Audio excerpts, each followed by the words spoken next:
Hey, this is Ryan from Learning Works for Kids, and today I'm going to be playing the game Company of Myself. I'm just going to show you guys the basic controls of the game, what the game is about, and what things skills can be used while playing this game. So yeah, we're just going to click New Game. This game is very narrator and story-based driven, though I'm just here to show you guys the basics of it, so I'm going to let you guys read that all yourself when you start playing. But yeah, so you're thrown in the game as this lonely little guy with a hat and suit, and a little narration is at the top. My attention is stolen by a green square on the other end of the room. I want to be its friend more than anything that I've ever wanted. I want to use the arrow keys to approach it. So yeah, the entire game is just like this. It uses a kind of sad, a little bit depressing narrative to teach you the game and drive the storyline of it. The square does not react to my approach. Does it notice me? Which one would be worse? Up close, I find out that it's actually a door, and you can press spacebar to move to the next room.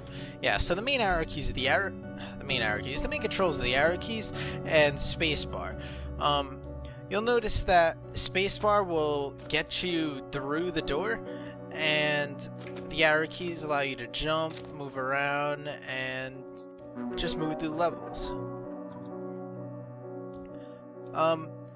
Here's a little thing that's pretty interesting. When you die, you can just press the R key as well, and it will let you reset the level, and you can continue from where you started.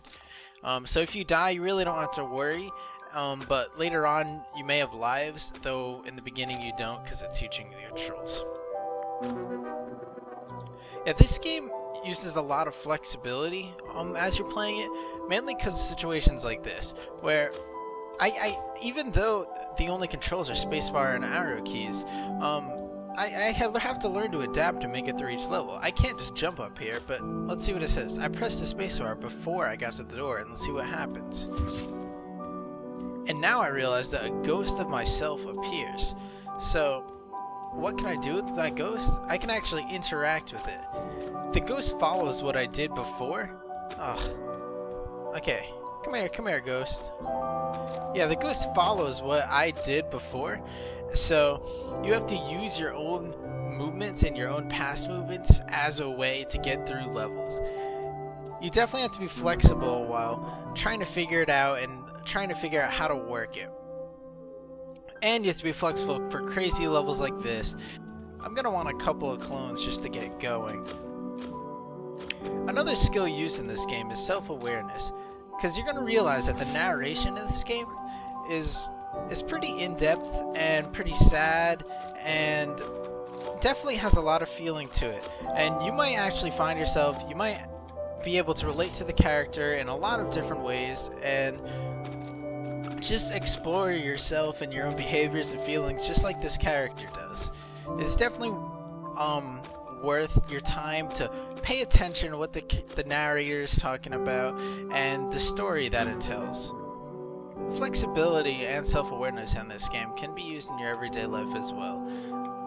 Flexibility because you never know what's going to happen for every day and every corner and turn you take, and self-awareness because even though the character is a little pixelated suit-wearing fellow, it is really easy to understand his thoughts and feelings as you go through the story and relate them to your own, and to understand your own thoughts and feelings throughout the story.